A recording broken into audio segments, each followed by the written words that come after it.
The mayor of McLendon-Chisholm, Keith Short, says that they need more money, and the reason we don't have it is because of senior citizens. That's why they need to raise the tax rate. It's time for some straight talk, McLendon-Chisholm. I'm Bunker Bob Steinhagen. This is the Bunker Bob Show.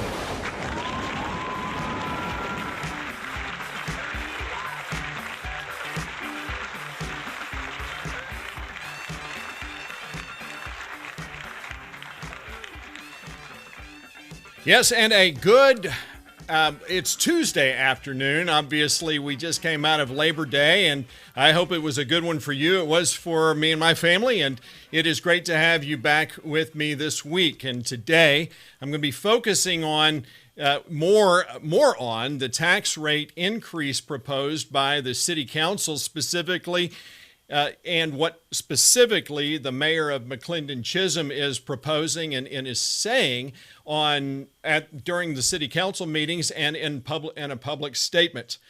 And I recognize that some people may not believe that the mayor is actually blaming the seniors for a need for a tax rate increase. So instead of just telling you and showing you, I'm going to let him tell you for himself. Watch this. The city also provides a 65 and older tax exemption. While great for our population, as our population is getting older, it does cause a loss of tax revenue into the city. So it causes a loss of tax revenue for the city. What he's talking about is the senior tax cap. And this is something that when I was first elected on city council in the very first meeting, one of the things I set out an agenda of things to do and accomplish while on the city council. And one of the top things was to implement a senior tax cap, something that the city council had been talking about for years, but had never implemented. The reason why is because there are senior citizens in our city who are on fixed income, but more than that, they have paid their fair share in taxes and they need relief. Anytime that I could lessen the burden on taxpayers, I did it. So we passed that senior tax cap the very first meeting after I was elected to city council, and the largest voter turnout in the history of our city by a landslide by a factor of 3. And it was policies like that and promises like that that got me elected. It was also the tax rollback that catapulted me onto the city council along with Wayne Orchard. And that tax rollback had absolutely no impact whatsoever on what Mark Kippett and former Mayor Mike Donegan and Mayor Gary Moody had claimed it would. They said that if you roll back the tax rate, the tax increase, that it will hurt fire protection. And in fact, that very next year, even after the tax rollback, we increased funding to the McLendon-Chisholm Volunteer Fire Department by 47%. So that's significant. But that is, when I talk about rhetoric, when I talk about empty rhetoric by politicians, this is what I'm talking about. Seniors, the problem is, senior citizens who are out there watching now, the problem is that you're not to blame. Mayor Short wants you to believe that the reason why we are not seeing the level of revenue that we need for our city is because seniors have a tax cap. The only problem with that is that seniors currently pay exactly the same tax rate as everyone else. Why is that? Well, because when I was in office, we actually lowered the tax rate. See how a tax cap works, and this is really important, is that when a senior citizen gets to the age of 65 and they file for the tax cap, wherever the tax rate is at that point, they cannot go any higher. That's what a tax cap is. Now if we lower the tax rate, well, then their ceiling drops and it goes down. And so that's what we did. We lowered when I was on council and when I was mayor, we lowered the tax rate, and so to a flat 15 cents. And so senior citizens are at a flat 15 cents per $100 valuation of their property, and so are you currently. Go look at your tax. Go look at your tax bill from the Rockwall County Appraisal District. It'll show you that you're paying 15 cents. Senior citizens are paying 15 cents. So when Keith Short says that this is taking away revenue from our city, no, it's not. In fact, seniors are paying their fair share. That's a pretty awful thing for Mayor Keith Short to talk about. What I want to do today is focus on Mayor Short's rhetoric, and I'm just going to play clips from a public statement that he made during the last city council meeting. This public statement is posted on the city website, and I put a link to that in the description on today's show, so you can see it for yourself. I'm not going to go through the entire thing. It would take too long, and frankly, some of it's just superfluous bluster.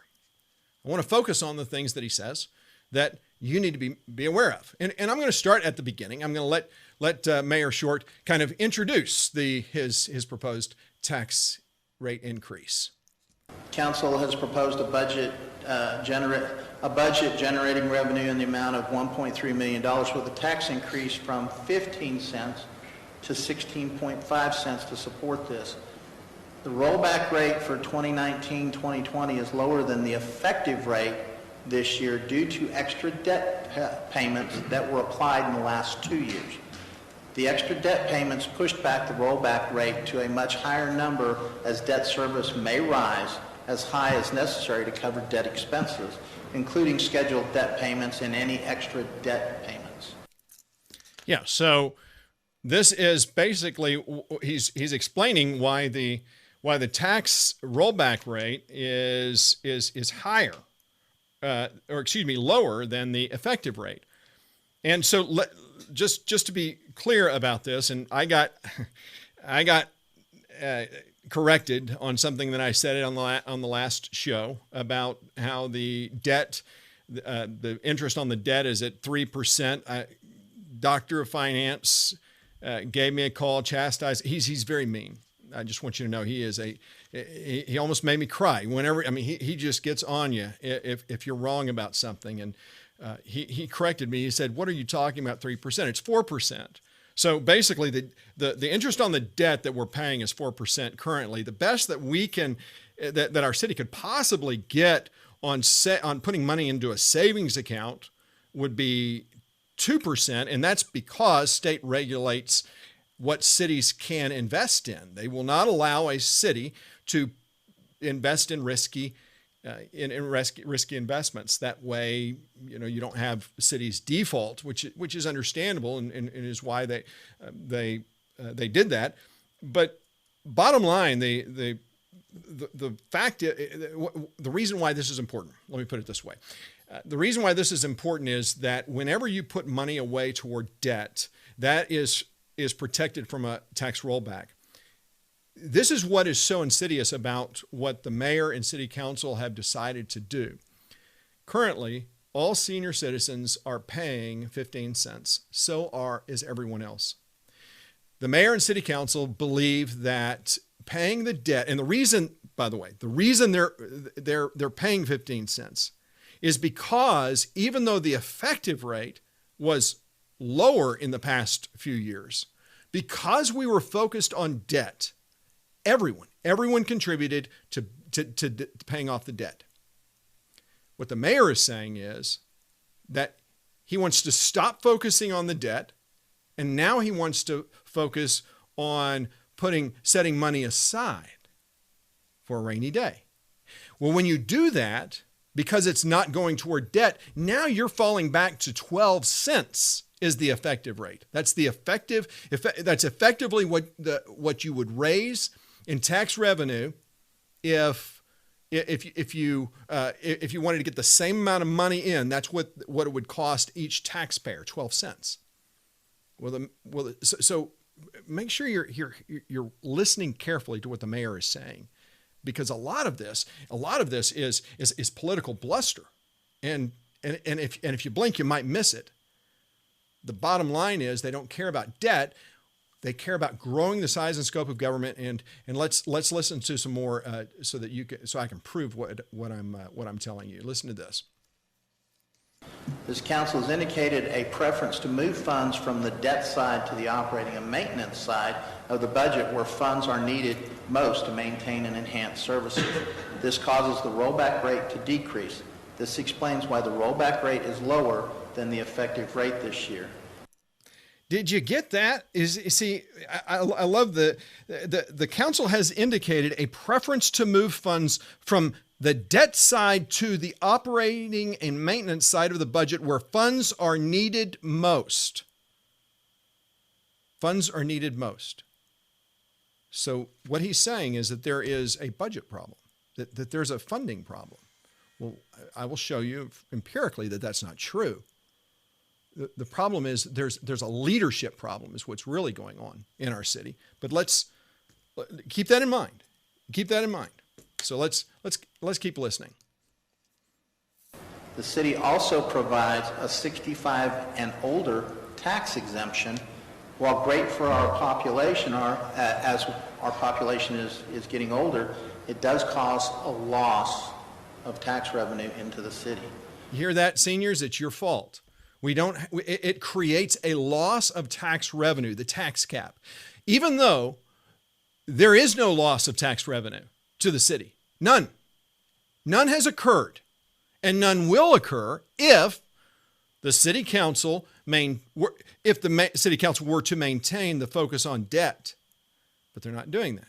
They don't want to. They're moving away from the debt side of the budget and to the maintenance side where the funds are most needed. Senior citizens, let me be very clear. You are not the problem.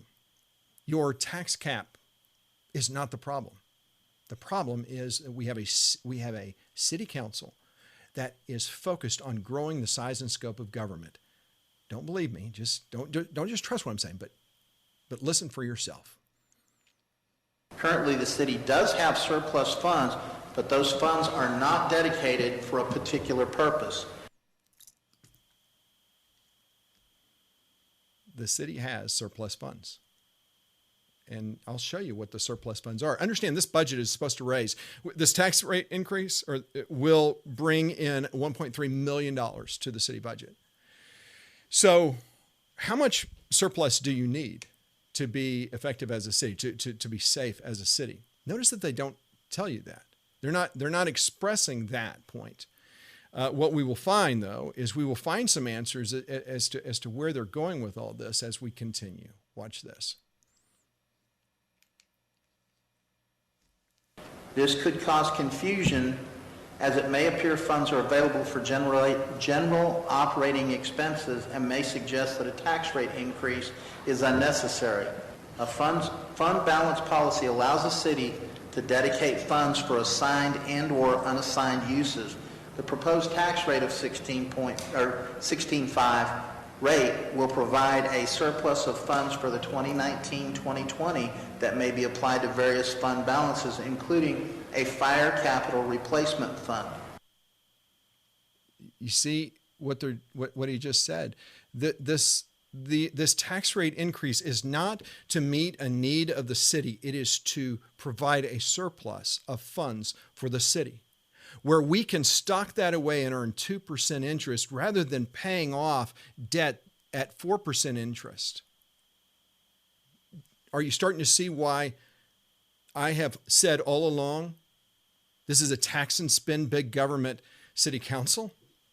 Are you starting to see that for yourself? Do you understand why this is not a council of fiscal conservatives? This is a group of left-wing, liberal, big government Democrats, if you will, even though they vote Republican, because everyone votes Republican. You can't get elected in the city of McLendon-Chisholm without being a Republican. 93% of McLendon-Chisholm voted Republican. 90-something% voted for Donald Trump. Well over 93% voted for Donald Trump in the last election. So, yeah, everybody's a Republican, but not everybody's a fiscal conservative, even though they say they are. Let's continue.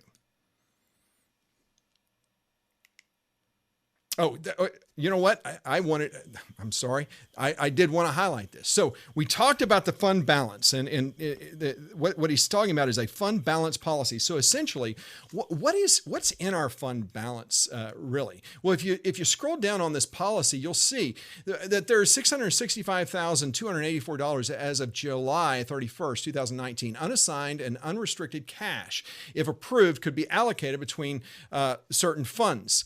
So do we have funds already? Do we have a surplus? Yes. Why? Because that's a fiscally responsible thing to do. So what is going on? You see, you got to keep listening. You got to keep listening. Here we go. A fire capital replacement fund will allow the city to accumulate funds over time to replace outdated or worn equipment for the purpose of purchasing a new fire engine or other apparatus as considered necessary. For those of you that don't know, a new fire engine could cost as much as $800,000. A new fire truck could cost as much as $800,000, folks. When I was the mayor and trying to get the McLendon-Chisholm Volunteer Fire Department off of High Center, where they would not agree to an audit, and where they were being funded, where 87% of all funding, 87% of all funding to the fire department was coming from the city of McLendon-Chisholm. The other 13% coming from the county through a sales tax, a countywide sales tax. And despite the fact that the city of McLendon-Chisholm makes up 1/3 of the total fire district, where the other 2/3 of the fire district are in the unincorporated area of the fire district, where those people, where most, by the way, where the majority of fire calls go, and where those individuals, the people who live in the unincorporated area where most fire calls go, contribute absolutely nothing to their fire safety. Folks, when we were confronted by the fire chief then, Robert Jones, who, as I've shown you, was a corrupt fire chief, who was pilfering money, as I have demonstrated, from tens of thousands of dollars, not a little bit, but tens of thousands of dollars from taxpayers. When he said, we're not going to have an audit, you either pay up or we're not going to serve the city of McLendon-Chisholm anymore. Of course, as mayor and the city council, because we care about public safety and we don't use it as a political football like the people like Keith Short and Jim Bloom and all these other members of the city council. We put together in a rush, a fire department, because we had to provide protection for the citizens of McLendon-Chisholm. One of the first things we did was hire a fire chief. What we were looking for in a fire chief was someone who had experience as a fire chief, because Robert Jones had none. He was a fake fire chief. He had in his entire career could not have fought more than 5 structure fires in his entire career. He never, as a professional firefighter, that's his entire career. So if that puts it in perspective, we needed someone who was experienced, but more than that, we wanted to get someone in who would be able to train and to build a fire department, not of a professional fire department. We're talking about a city of 2,500, where the unincorporated area is 2,500. We're talking about a fire district of 5,000 people. We're not talking about a lot of people. Put it in perspective, Royce City is 18,000 people. We're not even close to that. And by the way, our budget when I was mayor was $250 less than what Royce City was spending on their fire department.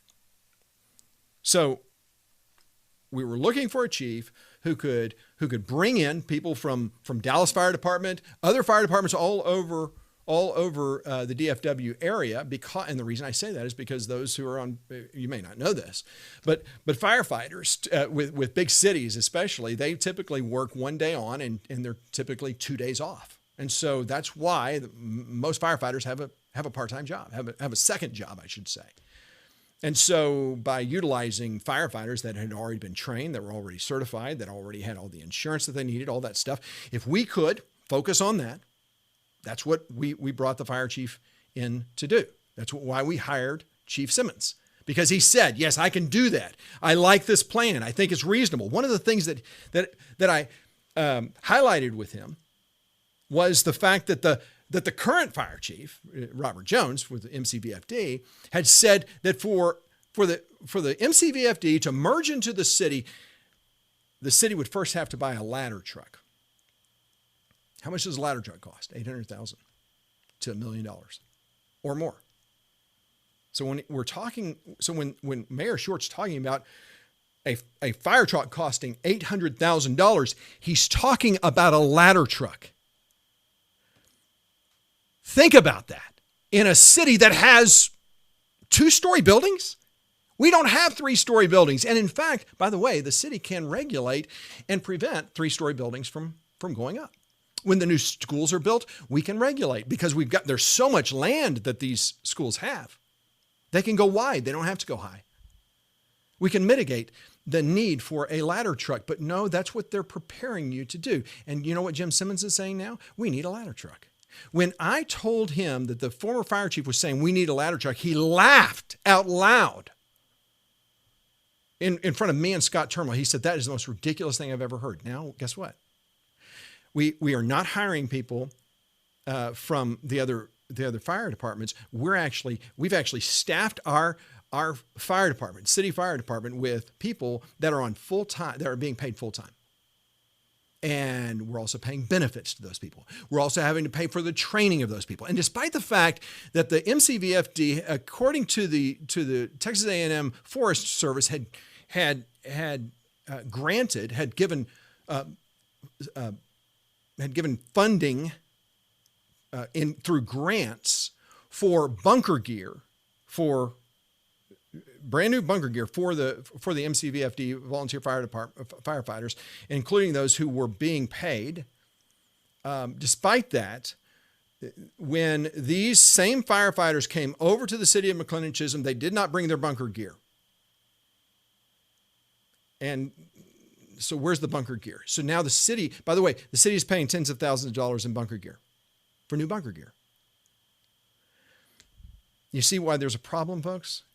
You see why this isn't a problem of senior citizens not paying their fair share. Senior citizens have paid their fair share. They continue to pay their fair share. This is a mismanagement. This is a fact. The fact is the city of McLendon-Chisholm is being mismanaged. We have a mayor who likes to remind people that he's the CEO of the city. That's a state. That's what the state establishes. That the mayor of a city, of a general law type A city, is the CEO. He reminds us of that constantly. Okay. Why then? Why is it that the McLendon-Chisholm, McLendon-Chisholm Fire Department, why is it that we're paying so much in overtime for a fire department that sees that averages less than one call per day? Why do we have 2 fire chiefs? Why do we have 5 fire trucks? 7 fire trucks. You have an answer? I don't. Nor does the mayor, nor does the city council. But I'm just scratching the surface here.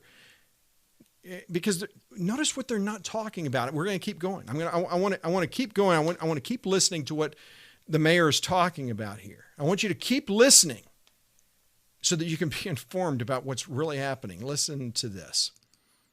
Rather than issuing new debt when the replacement engine is required, adequate fund balance will allow the city to purchase the needed equipment without acquiring any new debt.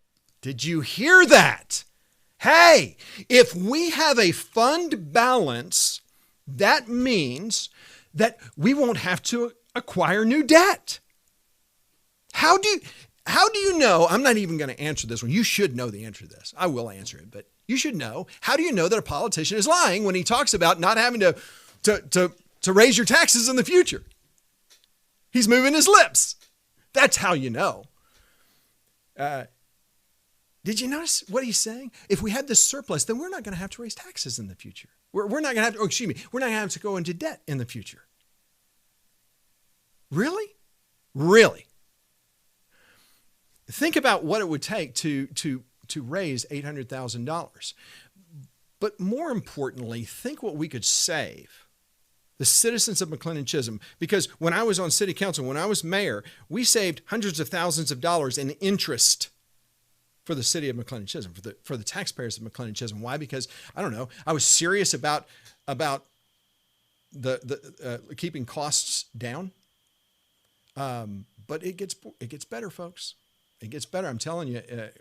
I'm brushing the surface. Let's keep listening.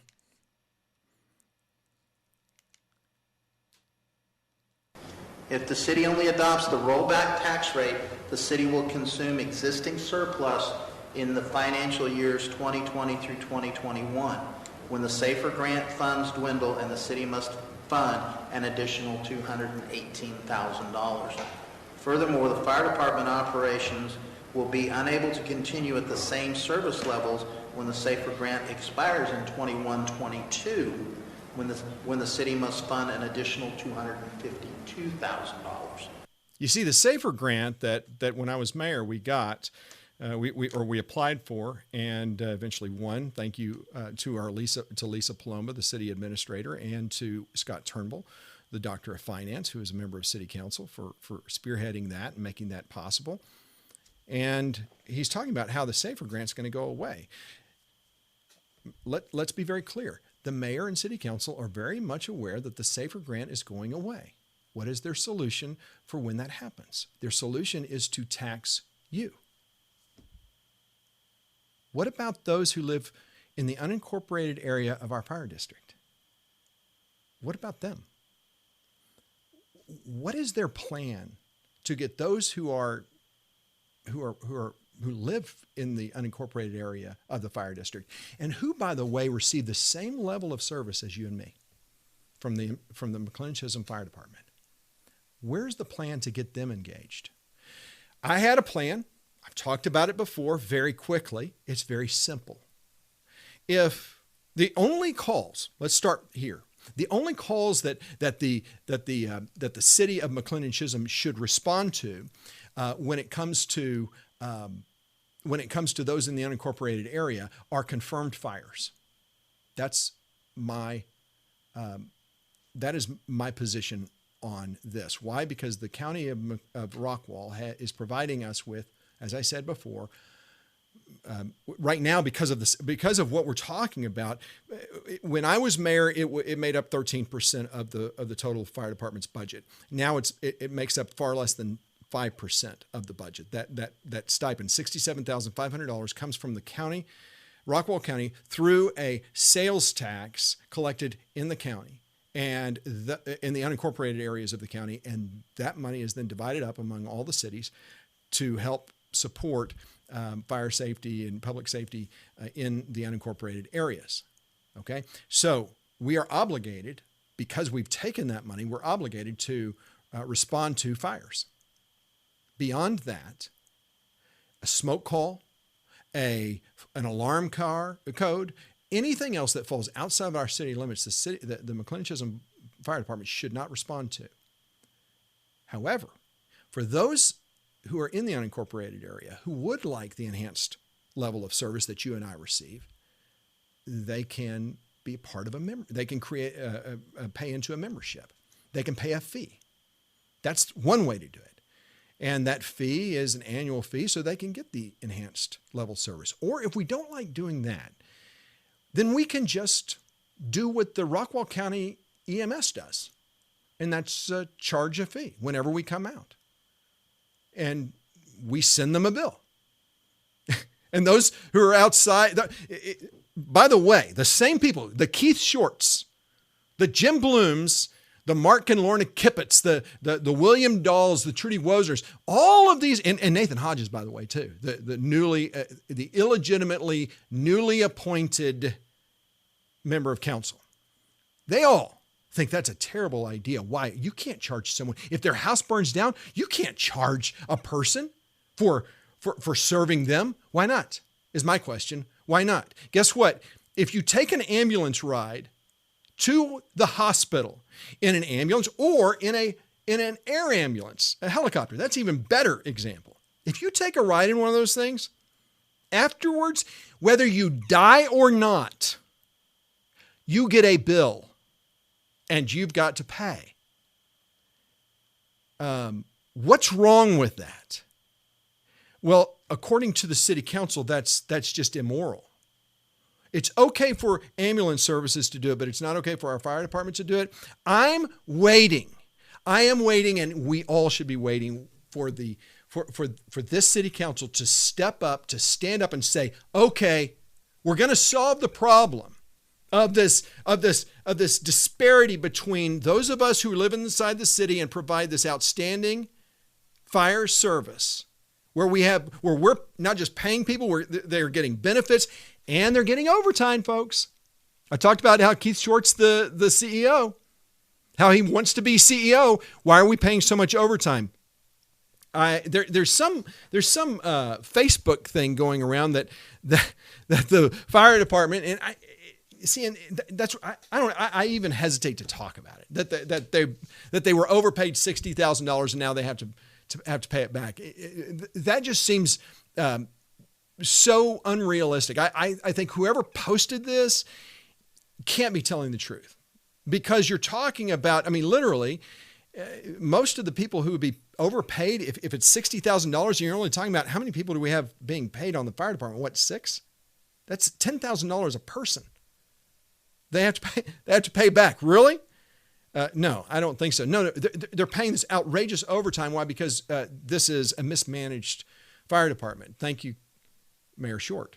But instead of getting those who live outside of the fire district to contribute to their own fire safety, instead of doing it that way, no, we're just going to tax our citizens, and we're going to blame senior citizens who actually live inside our city.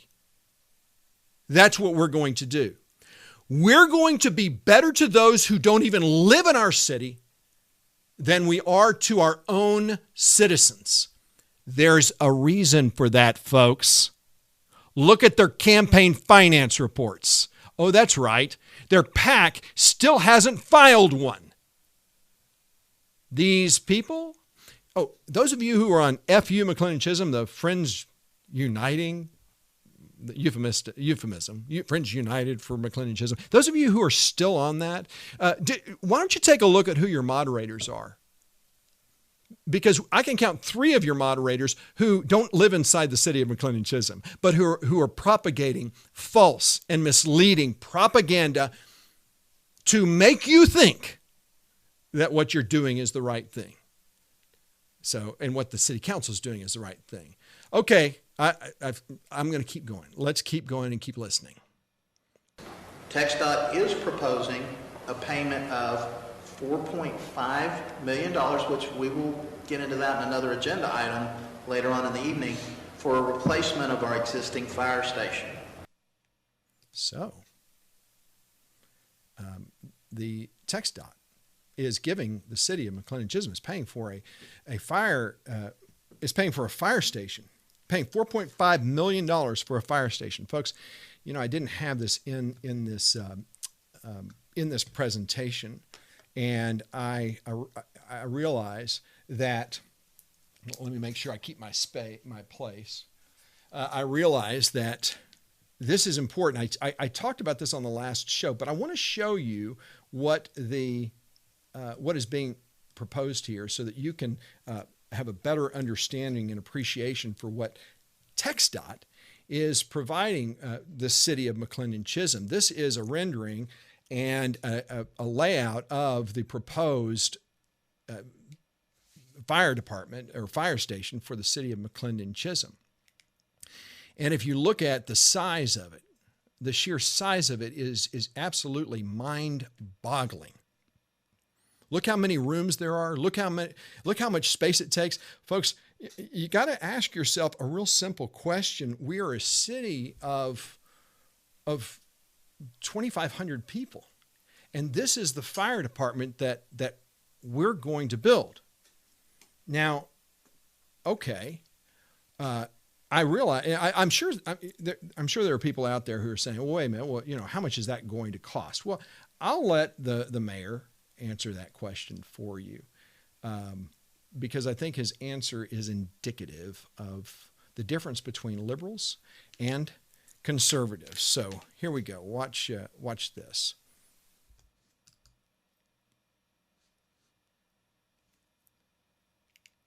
This station will serve the city for many years and will not cost taxpayers anything to build. Did you hear that? See, TxDOT is paying for a fire station, and it will not cost taxpayers anything to build. This is the fundamental difference between liberals and conservatives. Liberals look at money as if it comes from the state, then it's free. It's free. It comes out of the sky. It's manna from heaven.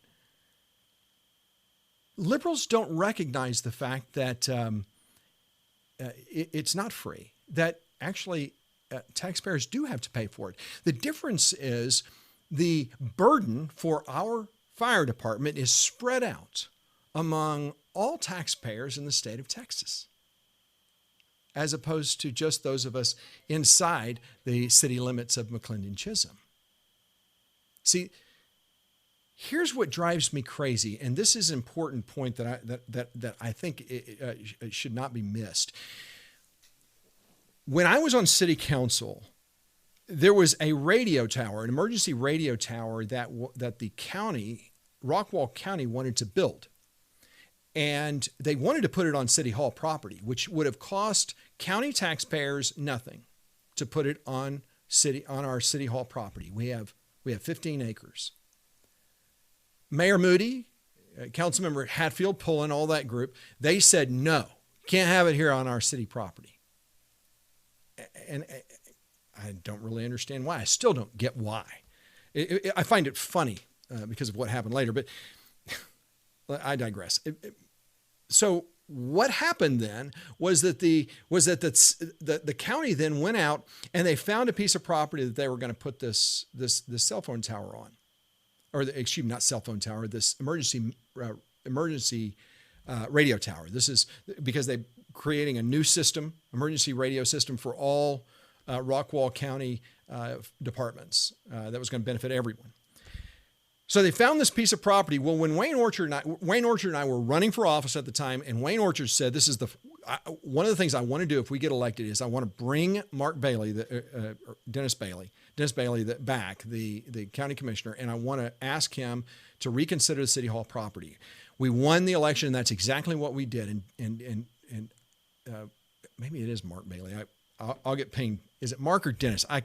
Regardless, Commissioner Bailey. County Commissioner Bailey, Rockwall County Commissioner Bailey, came before us and said, "Well, I'm sorry, but the deal's done. We're already too far down in the process, along in the process. There's no use on even voting on this because we couldn't change it if we wanted to." And so, and in fact, I have a video of that very exchange, where I go through it and I show what Commissioner Bailey tells us, only to find out that about 2 weeks later, we get wind, or 2 or 3 weeks later, I think it was 3 weeks, it was close to the next city council meeting, so it would have been 2 weeks later. We get wind that the deal fell through and they bought another piece of property. It happened to be a piece of property that was owned by someone that was a friend of the commissioners. I don't know. And they spent $300,000 on that piece of property to put an emergency tower on. the best part about that, the thing I love about that fact is at the time I felt bad for him. I don't anymore. Steve Hatfield, the council member, Steve Hatfield, former mayor pro tem, the same guy who has lied, who has created again and again these political action committees, the same lying, conniving, corrupt individual. That tower is now right next to his property, and he couldn't do anything about it. I couldn't do anything about it. I would have if I could have. That's the difference between him and me. And so the county basically spent $300,000 on property that they should not have purchased because they could have gotten that for free if they just put the emergency radio tower on City Hall property. After all, the elevation of City Hall property was better, and it would have been better for the city. But there's little wheeling and dealing going on in our city and in our county. Now, see, I'm a taxpayer of Rockwall County. I resented the fact that the county commissioners ignored the opportunity to save money, and it should bother every citizen in Rockwall County of this fact. Now to hear the mayor of McLendon-Chisholm say, hey, this fire station is coming in and it's not at taxpayer expense is so offensive to me. I don't even know where to start. I showed you a copy. I showed you what the proposed fire station that Mayor Short and the city council wants to build. They want to gold plate this baby, just like they did, just like when Gary Moody and Steve Hatfield and Jack Pullen were on city council, and they forced upon the taxpayers of McLendon-Chisholm debt for so that they could build the Taj Mahal City Hall, a 5,000 square foot building that cost $2.125 million. I defy you. Go on Realtor.com right now and look in Kingsbridge at the most expensive house in that development, and try to find for yourself something that costs anything over $1.7 million. See if you can find something that's $1.5 million and see what you get for that money. Folks, Mayor Short is excited because he gets to build this mammoth fire station for a department that is serving 5,000 people, and at its peak wouldn't be serving more than 15,000 people. Okay, let's just say they're serving more than 20,000 people. The city of Heath, go by their fire station. Ask yourself, is that adequate for what they need? Yeah, it is. And look how many more people the city of Heath has. Look at Royce City. Look at all these other cities that have fire stations that are a tenth, that are a quarter of what this proposed fire station is. Oh, but it's going to cost $4.5 million, and we don't have to pay for it. It doesn't cost taxpayers anything. No, it costs taxpayers. It costs state taxpayers money. We should be building what we need. And yes, sure, build for the future, but are you kidding me? Go back and look at that rendering, folks. Ask yourself, are these fiscally responsible conservatives, or are these card-carrying liberals that are running our city? I think the answer is obvious. This station will serve the city for many years and will not cost taxpayers anything to build. However, the station will not have adequate personnel for 24/7 fire operations without an increase in revenue for when the SAFER grants expire. Yeah, so we've got to staff that thing. Look how many empty rooms there are. We're going to need to fill those rooms. This is government run amok.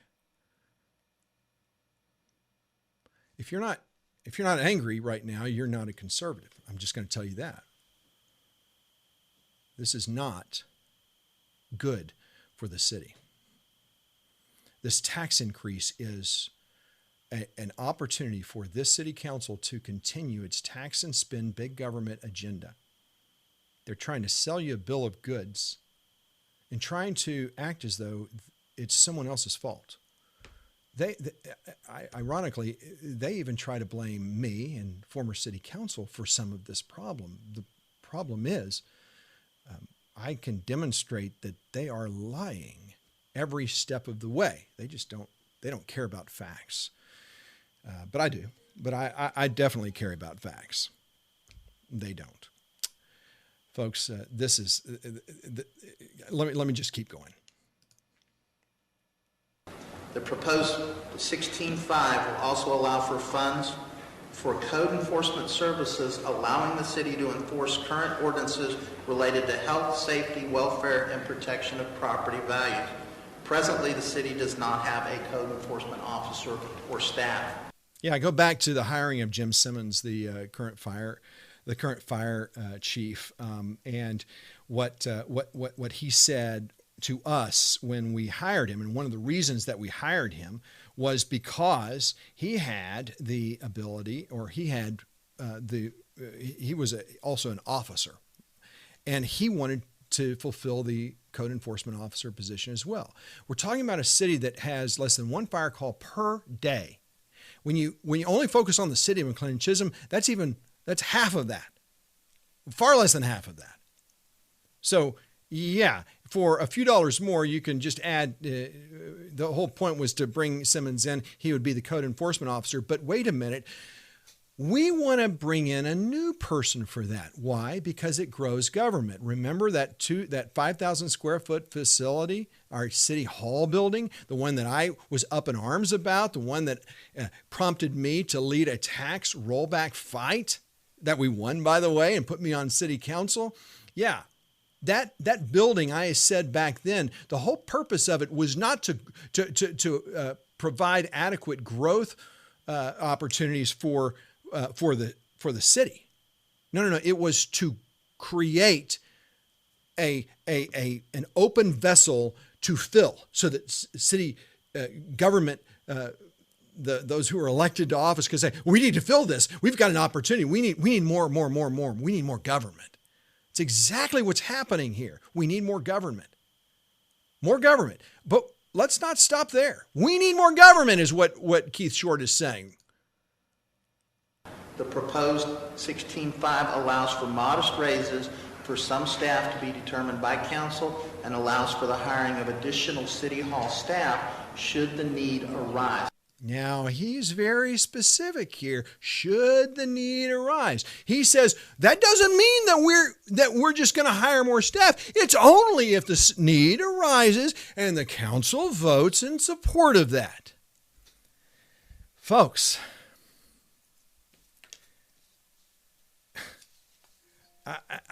I'm really at a loss. I really am.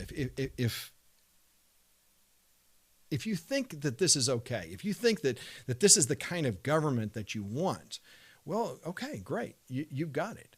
We've got our East Coast liberals like Lorna Kippett on the council. You've got your left coast liberals from California like William Dahl on the city council. So we're getting what we wanted, right? You're getting what you're asking for.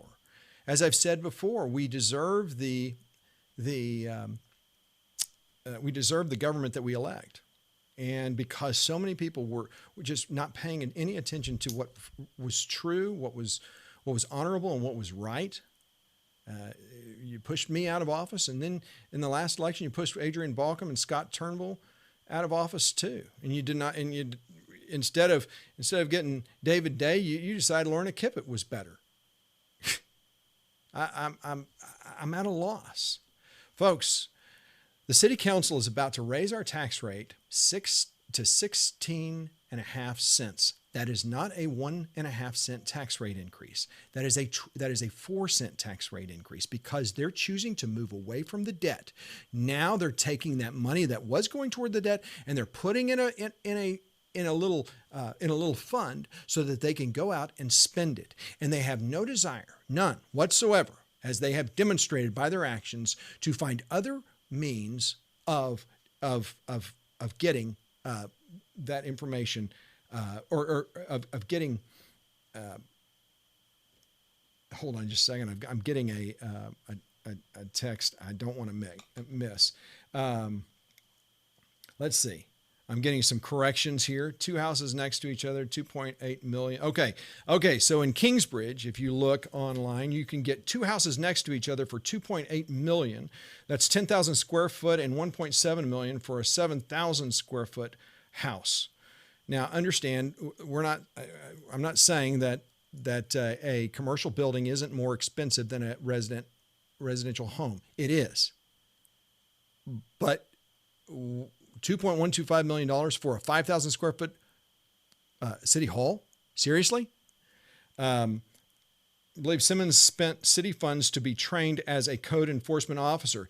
The current fire chief, this is the doctor of finance that's sending me these points. That's why I stopped.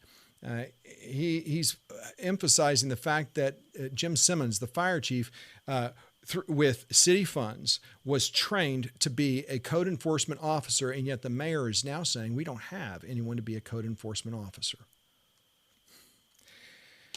Folks, the budget's not bigger that they're proposing. The budget's not bigger, and the need is not greater.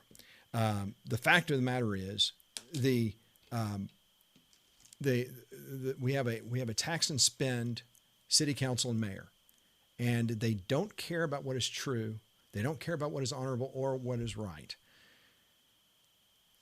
You may not want to believe what I have to say, and I get that. There's a lot of people who just don't care about what I'm saying. They don't want to hear the truth because, frankly, the truth is a bit scary.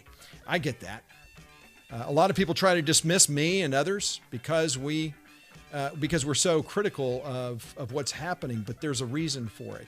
Folks, let's just say that I'm the worst person on the planet.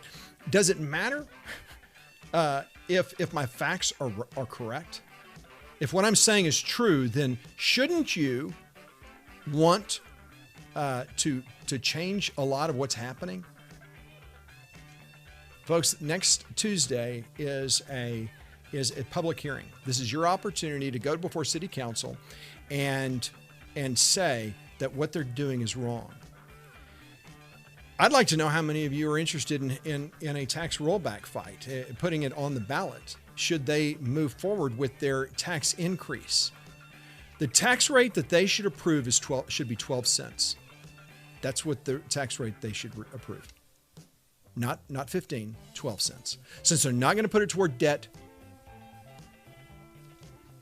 getting more money from taxpayers is their way, basically, to funnel more money and to grow our government. We would be in a much better position if we just took a 12-cent tax rate. It would force the city to make decisions and maybe even follow through on some of the ideas that I had when I was mayor and when I was on city council, and actually follow through on those. But of course, the city council is beholden to those who are outside the city limits. I urge you to join the hundreds of others that have subscribed to this show, and the reason people do that is so that they can get notified when a show is live or when I've recorded a show, and so that you can stay up to date. Over the next few days, you're going to see a little bit more activity from me as well. And I thank all of those of you who have subscribed to this show, to this channel. And I hope that this information is helpful to you. Don't forget, if you want to talk to me or have any comments or questions, to email me at bob@bunkerbob.com. One thing I forgot to mention was I wanted to say a shout out to Tish Sorensen out there, who has been infirmed in the hospital. She broke her hip and it was in the hospital for over a month. And I'm so glad that she's back at home and doing well. So if you know Tish, make sure that you tell her, wish her well, and give her some prayers. Tish, I thank you for all the help and support that you've given me over the years. And I really do pray for a good and speedy recovery. So until I see everybody next time, I look forward to being with you. I'm Bunker Bob Steinhagen. We'll see you next time.